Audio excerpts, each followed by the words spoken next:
Hello, everyone. This is Josue from Empathy Cafe, where everybody's got a story that can change your heart. We are streaming live from a Starbucks location in Canada. You will hear background sounds like the espresso machine and customers ordering drinks. And that's okay. That's exactly the atmosphere we are looking for here, having real conversations with real people at a coffee shop. Today's guests are the Rowe siblings. I've known them for almost a decade and have become my dear close friends, all three of them. Jonathan's expertise is in computer science, Carolyn's field is human resources, and Dacia is a psychiatric nurse. Both Carolyn and Jonathan lost their jobs a few weeks ago, and Dacia has been on disability for several years now. The three of them know hardship very well, yet they are able to maintain a strong faith in God. This is One on One Life with the Rose siblings.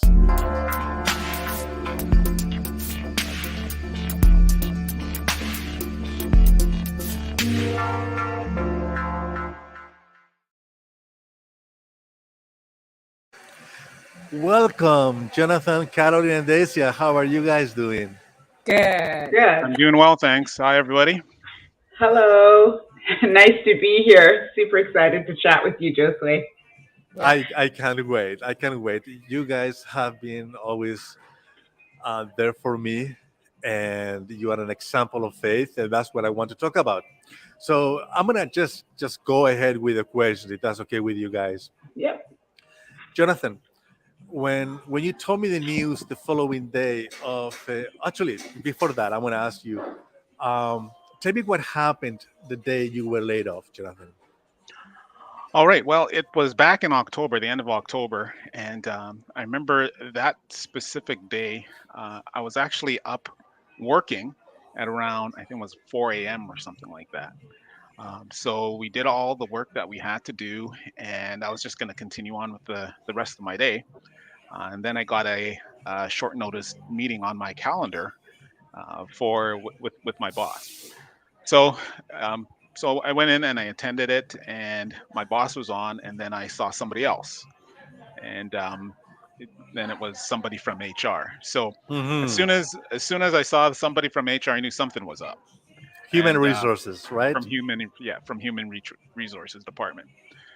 So, they had the conversation, and then my boss went through and said, as of today, they're eliminating my position. Hmm. And so that today was my last day, and having having had to go through that process with others that I've had to let go in the past, I know that immediately after my call, like, that was it. Leading up to that, the previous year I had a promotion within the company, which was acquired a couple of times, so there was a lot of changes going on, and my role increased substantially. So there was a lot of stressors in it anyway. And I remember the same week, I just reached out to one of my friends and I said, "Guy, you need to pray for me because I'm totally stressed about this. I don't know if I can do this job anymore." I was going through all of Hmm. that. And after talking with him and praying with him, I said, "Okay, I got to start putting my stuff together. I got to try to get my resume or whatever, just so that I can um, get out of this, out of what I was in." And so, there comes Friday, like literally 2 days later. Hmm. The news came, and they said that my position's being eliminated. And Jose, Wow. when I got off the phone, it really was a sense of relief to me. It Because was. I was, like I said, I was talking with my best friend there the Wednesday, and even with my wife, and she knows what I was going through. And I think earlier that same week, I think the Monday, I said, "Girl, I don't know if I can do this anymore." And so, with all of that, happening previously to this, and then the news coming on Friday, when it came, I was actually relieved. You were relieved. I was actually relieved because, one, I didn't have to take any calls over the weekend. My phone wasn't having to wasn't blowing up because of, something that I need to do or have my team to take care of, and all of that. So it was a weight that just came right off my shoulders at that point. Wow, just 2 days after talking with your friend. Yeah, just That's 2 days amazing. after. And I remember praying. I say, like, God, you got to do something now. I don't know what else I can do here or how Hmm. to get out of this, but you got to help me. And like literally 2 days later, I'm no longer with the company. And I remember texting my same friend the Friday, and I said, dude, like, hey, my position's been eliminated. And like, I think he was kind of surprised at the text, and he's like what? Like, like how did that happen? We Uh, just talked about it. yeah, we just talked about it, and then all of a sudden it's like literally done. Yeah. So that was amazing, and we had a good conversation after that. But yeah, that's how it went. That's how everything went down for me. Yeah. That's how it happened. And Caroline, just a Mhm. few weeks later, you received a similar call. What was it like? Well, I'm limited in what I can say about my situation, but what I can tell you is that I worked in the HR department, that so meeting with HR was not unusual for me. Oh, okay. When the team, it was just a team meeting as far as I was concerned. So I went into work. Actually, mine is a lot fresher. It's just a few weeks old right now. And I just went into work one day, and a meeting came up on my calendar, but it was just to me a regular touch point. So I wasn't alarmed or anything like that. And in the meeting, I was told that my I was being terminated as of the end of that meeting. So and effective immediately. So that was a surprise. I Mm. was not expecting that. Um, but what I can say is that for me, it's very important. Like, I take my devotional life very seriously. Like, my faith is what carries me through life. So Yes. I want to backtrack about 2 weeks before this happened. I was doing Hmm. my reading, my devotional reading, and this text really stood out to me. It was in Exodus 14, verses 13 and 14. So I'm just going to read the parts that really stood out to me. Go And it ahead. was God, Moses talking to the people. Don't be afraid. Just stand still and watch the Lord rescue you today. The Egyptians you see today will never be seen again. And verse 14 was what stood out to me here. The Lord himself will fight for you. Just stay calm. Just So, stay calm. yeah. And so that was the directive that I was given. And when I read that, it really popped out at me. Like, and it just would not leave me. And I was kind of wondering, well, what is God talking about? Why is he saying this to me? Just stay calm. I'm not excited. I'm not upset. There's nothing's really happening. Why would he tell me to stay calm?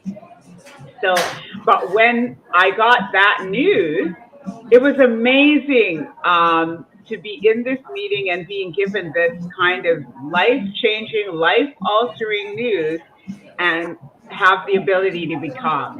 I felt like that warning, so to speak, Hmm. from my reading, because it wouldn't leave me. I kept thinking about it every day after that. I was thinking about it. Why would God tell me to stay calm? So when this happened, it's like he was saying, "See, I told you, just stay calm." So when that happened, I was able to stay calm. I decided I want to respond differently to a message that I get from God. Um, than I have in the past. In the past, I would have ignored it. And because I couldn't see what was happening, I would have thought, oh, that's just me. I'm probably focusing on something that is just Hmm. you know, it wasn't for me. But this time I tried to stay tuned and look for the reasons why God would tell me to stay calm. And when this happened, it became clear that this was definitely a moment where I was going to be called and challenged to trust in God to get me through a time that is um, going to be hard. It's going to be difficult. It's like God knew what was going to happen. Yeah. Yes, God knew what was going to happen, Mhm. and you know what? That actually allowed me to maintain my calm because I'm like, wait a second, God knew this a couple weeks ago. I had no clue this was going to happen, and so God's got me. So I made a conscious decision to trust in God and to trust God through this time. It's Sabrina is amazing. online and she says, I love verse 14. It was a reassuring promise when I was in a similar situation years ago. Um, the viewers that we have right now live, if you want to comment and ask questions to Jonathan, Carolyn, and Dacia, please feel welcome. I can see the comments here and I will read them to them. Jonathan, when you told me the news literally the following day on a Saturday, you weren't panicking or showing any signs of stress. You were just cool. How do you do that? It's only the Lord that made me cool. Um, because for perspective, when I started this job, I, I had no kids, and so now I have four, and a 16-year-old being the oldest. So a Oh, how lot of many my years in total? 16, just Wow. over 16 years, almost 17. So so based off of that, you know, um, I know God has got me through everything, and everything leading up to that day, God was in control.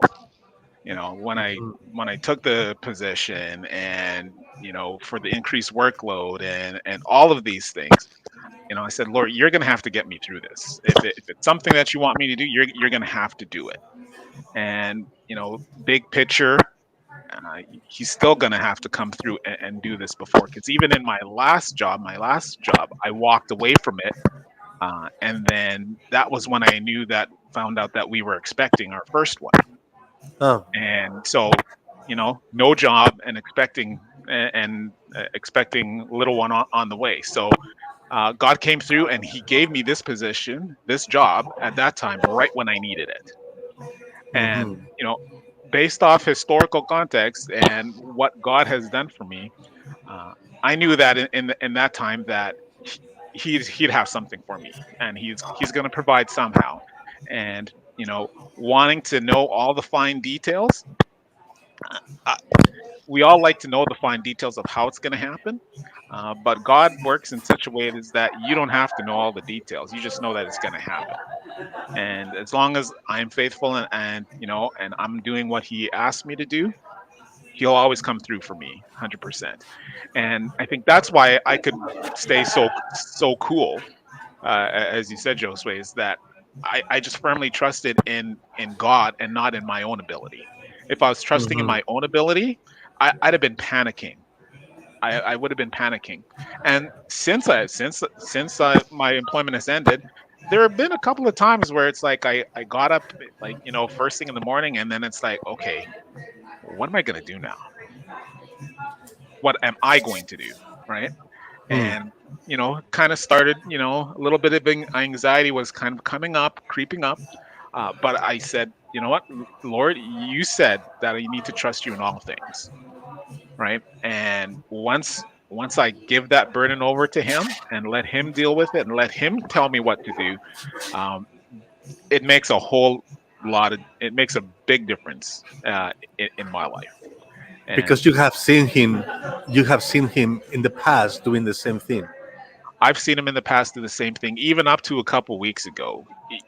Because I'm still in between jobs right now, and it's like, okay, there comes a time where whatever funds run out, or whatnot, and he came through for us once again, right when I Yeah. needed it, at the Yeah. end of last month. So, so even now, he's still working. And so um, that's why I can be, as you say, like so cool, or and not frazzled or anything like that, because when you place your trust in God and you know that God is doing things for you, you can be a little bit cool. I'm not Yeah. saying be lazy, right? And not do anything, right?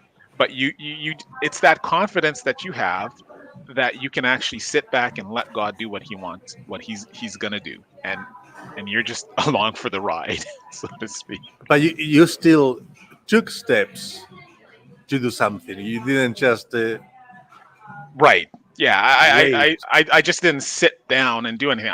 I was working on my resume like crazy. I was not on LinkedIn before, so I got a LinkedIn profile, and I was talking to friends, and then a friend referred a recruiter to me, so I was speaking to a recruiter. All the things that I know that I need to do as my part. I have to go in and keep on doing those things, right? But you were able to So do them without being stressed out. yes, I was, Okay. and even sometimes it's like, especially when you're in between, and you're looking to move up and go to something big and brand new. Like, there's anxiety there too. It's like, okay, am I even gonna get the job that I think I want? Right? Hmm. Because for typically when you're in working, the next position, it takes on more responsibility. And Yeah. when you see positions out there, it's like, oh man, I don't know if I have the skills to do that, and you start doubting Mhm. yourself.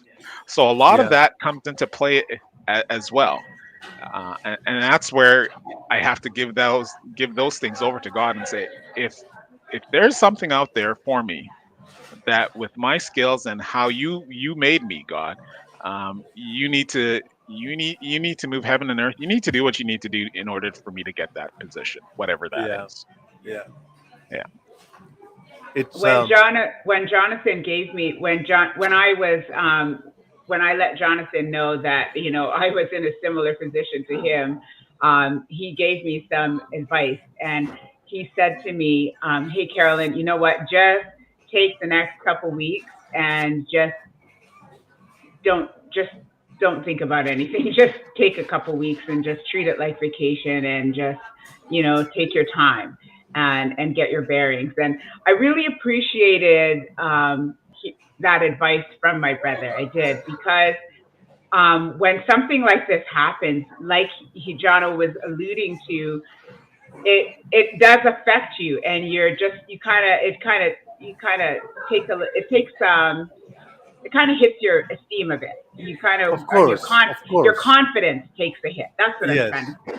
Your Yes. confidence takes a hit. So um, even though I'm determined not to let the situation get me down, that's why you see me. I'm calling myself a life enthusiast right now, like, because I'm enthusiastic about life. Even though I'm going through a trial, I'm determined not to let the trial get the better of me, and focus on the God Hmm.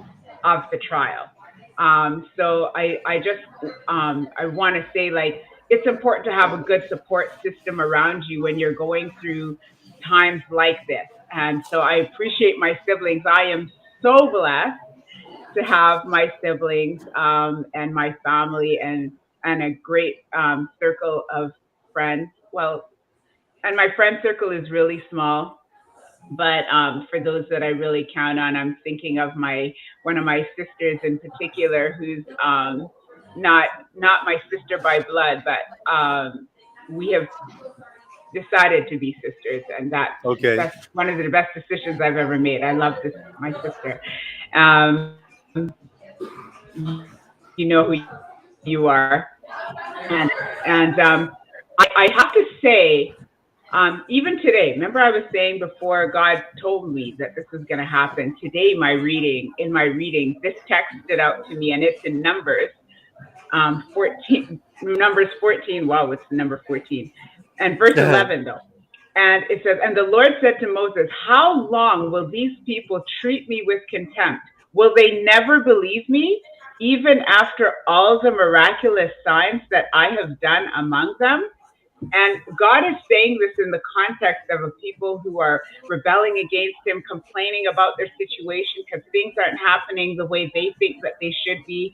And when I read this, again, this stood out to me. This is a reminder. I'm just thinking, I don't want God asking me, hey, Carolyn, what's it going to take for you to believe me? What's it going to take for you to know that I have your back? And so I'm again encouraged even today to continue trusting in God and to know that he's there. So you continue reading the Bible. I do. So the more you read, the more chances The you more have encouragement I get. And this is not a positive story. If you go and read the story, it's not a positive story.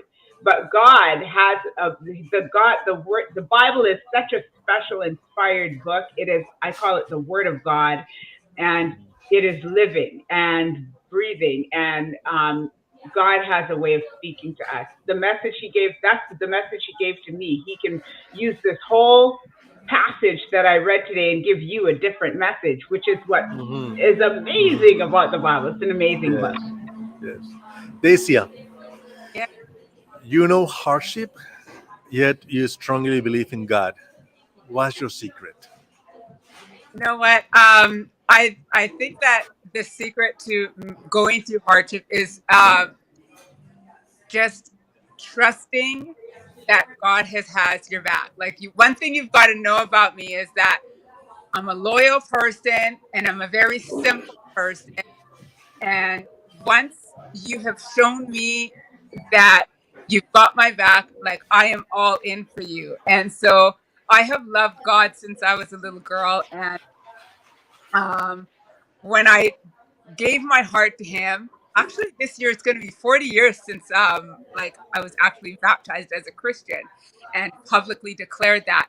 And as soon as I did that, I knew in my mind that I wanted to spend my life making him proud of me. I wanted him to be glorified in my life. And so the people that we read about in the Bible, people like Joseph, people like Job and Ruth and Jesus himself, these people are no strangers to hardship. And hardship is inevitable. Like in life, whether you're serving God, whether you're not God, you're going to face hardships. And the difference is with God is that he gives me peace. And I think that a lot of going through hardship, a lot of people try to get out of it. Mm-hmm. For me, my focus is to just get through it. And so instead of when my focus used to be trying to get out of it, and when I would spend time praying, okay, Lord, when can we end this? Like, when can I get my hearing back? When can I get my job back? When can I, do all of this stuff? And that actually was more anxiety. So when I God isn't going, I want to go and explore. How can I do this? Then I began to have more peace because then I recognized that wait a minute, and I started to just trust this for me, looking for, for God and trusting that He means me no harm. He Mm-hmm. or that He's a God of compassion and mercy and love, and His love is unfailing. So if His love is unfailing, then I'm okay. So each day, like moment by moment, whether I can hear, whether I can't hear, I just know that nothing can come my way that he hasn't filtered. And Mm-hmm. so having that focus or that contact that that God um is that God has filtered everything that's coming my way gives me peace. And Yeah. so then I'm not as focused on what he's doing and uh, more focused on how I can live for him and be. a shining light for him. So for me, that it's that, and it's surrounding myself, like Carolyn said, with people who are positive, people who are going to serve that mission of Hmm. giving God glory. So I don't fill my life with a lot of negativity. I start to stay away from that. I stay away from negative people. I stay away from people who are going to cause me to doubt God. Mm. I don't Yeah, entertain those questions, like, because I already have moments where I wonder, like, God, what did you do?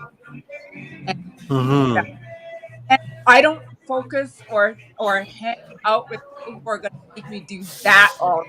I need people who are yeah, going to remind me, my siblings, my friends, family, who are going to remind me that God is good. And if he could do it for David, he can do it for you. If he could do it for Job, he could do it. Like, I need that kind of yeah, encouragement. So yes, I surround myself with that kind of encouragement. And one story, Jesus himself, when he was facing his greatest trial in the Garden of Gethsemane, he asked God to take it away from him like 3 times. And that impacted me. Then I realized, hey, the human part of Jesus didn't want hardship any more than we do. But yeah, what he said was, if you can't take it away, well, then your will be done. And so yeah, I've kind of adopted that principle from Jesus, which is, your will be done, God. And so, not easy, but he gives us the strength to go through. And so that's how I get through trial, is by being positive and surrounding myself and with reminders. yeah. That, Positive and reminded from friends. You know, we were sharing on Empathy Cafe a few days ago a meme that said that surround yourself with people that will pray behind your back. Yes. exactly. Yes. And now you mentioned the three times that Jesus prayed. There is somebody else that prayed three times. It was the Apostle Paul, and he Mm. prayed three times to God, saying, "Please, can you remove this thorn from my flesh?" And Jesus, I mean, God didn't do that. Said, "May my grace be sufficient." And that is one of the verses that I cling to because I have a similar experience than you, Daisy. I'm on disability. I've been on disability for almost 5 years, and if it weren't because of the peace that one receives when reads the Bible, the more you read the Bible, the more are verses that pop up there from nowhere that remind you that He's in control, right? Yeah. So that to me is very important, and I agree with you, Deja, completely. I have a question for Jonathan. Jonathan, you told Carolyn to relax for a couple of weeks. Were you really expecting that um, Carolyn did nothing for 2 weeks? Well, nothing related to work. Well, yeah, I know, I know, Yeah, but like looking for a that's what I job or anything mean. like that. It's Exactly. just relax and decompress, because when my position ended, like, I was going all the time. It felt 24/7. Hmm. Um, but it was so crazy busy and everything like that. And then it literally, Josue, I think it took me about a month to really decompress from Hmm. everything. Like, the first 2 weeks, I totally did nothing, because the grind in you says, okay, well, okay, this ended, so you got to start looking for something else right away. So that you're trying to get all your ducks in a row, trying to do what they say that you're supposed to do, and whatnot. And I remember even some people, like, I put a post out on Facebook, and then one of my friends there gave me some sage advice as well. He said, you know what? Take as much time off as you can, if you can do it. right? And I listened to him because he's a little older than me, more experienced than me, and he had some other health issues in the time that he was looking, and Mm-hmm. he saw me struggling when I first got the position when I was first out of a job like years ago. And so now he sees me here once again, and so he just gave me some good advice there, and it's like just take some time if you can, Yeah. and that's why I told Carolyn, you know what, take some time if you can, and like I see a comment on here looking for a job is a full time job on its own as well, so there is just pressure right there. You're not working, you have a wife and 4 children, what are you going to do, right? And Mm-hmm. so that's where the anxiety builds up and everything like that. But that's where I have to trust God and say, okay, let me take a step back, and let me just take a couple weeks and just Mm-hmm. chill. Because really, I was thinking about it. It's like the last time I actually had extended time off was 16 years ago when I was in between Mm-hmm. jobs. And Mm-hmm. and before then, I was working at this other job for like 13 years. So in like 29 years, it's been like a few months like off. Yeah. So Yes. when I put it in that context, it's like, okay, I can take a month or two, Yeah. You know, this and then this and makes rejuvenate. this makes me think like, uh, have you tried to tie your shoes in a hurry? Yeah, you It's, never it's really get it done. it's difficult to tie your shoes when you're in a hurry, and somebody says, "Go, go, go," and you move your fingers. I mean, my fingers get all messed up. But then you say, "Okay, calm down. Let's do this knot. Let's knot this. How do you call that? The bow. The shoelaces. Yeah. You know, it's really nice. So you have to stop, slow down to do the proper way of tying your shoes. Let me And tell you, because if you don't slow down and tie your shoes properly, when you get up and start running, you're gonna have to stop and untie it again and exactly, tie it up again, exactly. right? And when you're performing, you won't be able to perform at your optimum because your shoelace is untied. You can't run as fast as Exactly. you're supposed to be Exactly. because there's something that's just not right. Yeah. So we might as well take the time right at the start, do it, focus, get it all right, and then when you're going, you can go through and you can perform. Yeah. That took me a while to understand. A few days ago, when I was chatting with Carolyn and Dacia, and Carolyn said, "Well, Jonathan told me to um, relax for a few days, and I'm gonna do that." I was like, "Oh, how are you going to relax? It's just got a new apartment, and then how are you going to?" I was more nervous and more Mm-hmm. anxious than Carolyn was. Yeah. Okay, That's I funny. got a I got a last question for you guys, and you answer, the three of you, if you want. Many of our listeners are struggling right now, um, but many of them have doubts. What words of wisdom do you have for them? And we will close with this. Go ahead. Doubts are bad, and you don't have to have shame about having doubt, but don't feel and just look for things that in scripture, in life, in your surroundings that that that will change that, because we what we see is what grows, and so that doubt is going to grow. So I had moments of what I could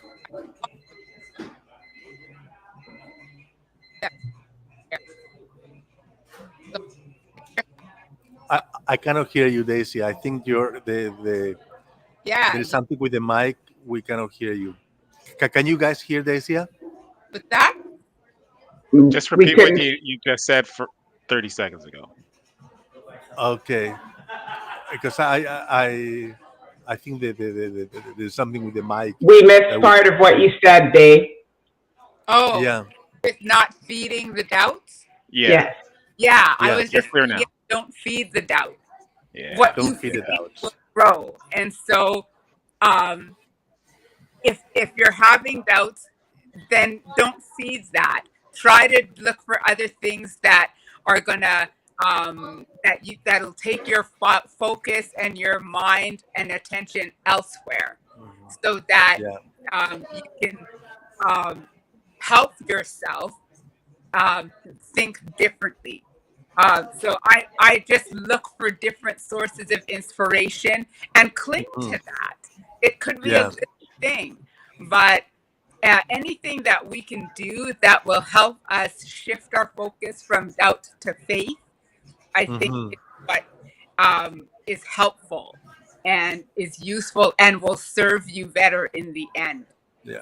Thank you, Dacia. Caroline. Yeah, what Dacia said. Seriously, we really, Dacia really summed it up well. Just, I would encourage you to just focus on the things that bring you joy, the things that bring you peace, the things that are going to help you to get through your situation in a calm way. I know that when we're in the middle of the situation, you're like, how can I calm down? I've got so much stuff to do. But you really want to come out of that, because in all honesty, when we're all hyped up and we're all anxious like this, it doesn't accomplish anything but bring you extreme anxiety, depression, and just it just brings you no good. It doesn't help you. So I have to say, stop, just stop it, and just Mhm, focus on things that bring you peace, and do not let that hyper vigilant panic, anxiety feeling win. I would just encourage you to go for a walk, even take deep breaths, and whatever you need to do to calm down, you need to calm down. That was God's advice to me. Just stay mhm. calm. Oh, and Yes, one more thing to add is that have the expectation that you might have doubt, and you might have doubt today. Tomorrow you'll have a day filled with faith. The following day you might slip again into a little bit of doubt, and it goes like a zigzag sometimes, and and that's that's okay. okay. So That's don't okay. expect that. Okay, I'm over it and I'm over it for life. Like, it doesn't work that way. Right. So Hmm. just be calm with yourself, go easy on yourself, and expect to zigzag a bit, but zigzag up, and you'll get there. Jonathan, you're not allowed to say what Daisy and Carolyn said, so you need to say something new. I need to say something different. You know what? Yeah, no pressure, no pressure. Expect to have doubts, Yeah. but to get through it, just do something simple. You don't Hmm. have to go and change the world today. You know, Hmm. maybe it's just making your bed. Yeah. You know, maybe it's Yeah. just cleaning.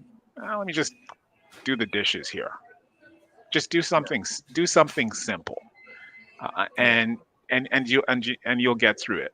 You know, in the time that I've been off, it's like, okay, I know there's stuff that I always wanted to get to that I've never got to. And so, I have my list, or I know in my mind, okay, these are the things that I want to do. I'll just start doing a little bit at a time. Hmm. Was everything complete at the same day? No. But, over a couple of weeks, oh, look at that. I got everything done. So don't bite off more than you can chew, right? Yeah. Yeah. And just embrace the simple things. Hmm. Like, hey, if you want to sleep in, just, hey, sleep in. Because when you start working, you're not going to be able to sleep in, That's true right? too.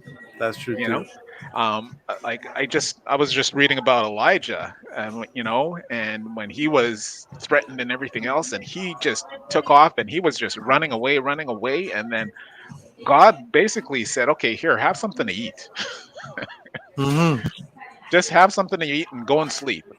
And then, the angel woke him up again and said, have something to eat, have something to drink, and then you keep on going.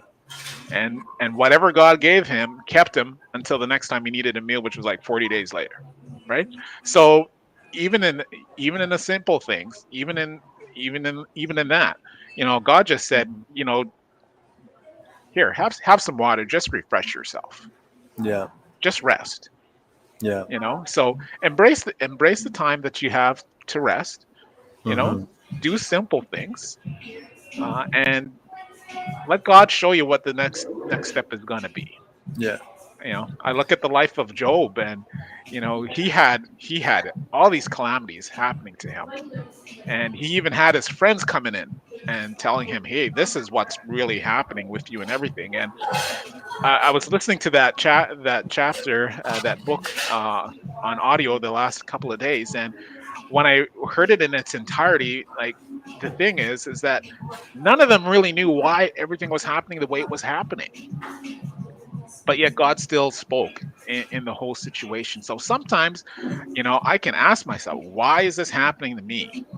I might not get that answer, and we have to be prepared to not to be able to say that I might not know the whys. Hmm. You know, However, I can get through it. Yeah. I don't know why the timing of why we both are unemployed at this time. Why? I can't tell you, Josue. But what I can tell you is that with God's help, we're gonna get through it, Amen. Yeah. and We you can are. get through it too. Amen. That's right. Amen. Well, thank you so much. Thank you for coming here and to sit down with us at the coffee shop virtually. I love you guys, and I will see you very soon. Thank you. Thank you Okay. very much. All right, thanks everyone. Bye. Bye bye. Bye. And thank you all for watching live and listening to our podcast. If you like what you saw and heard, and want me to continue bringing real conversations with real people, you can support Empathy Cafe by going to www.empathy.cafe and tapping on the donation button. This was one on one live with the Rowe siblings. See you next week. Peace and love.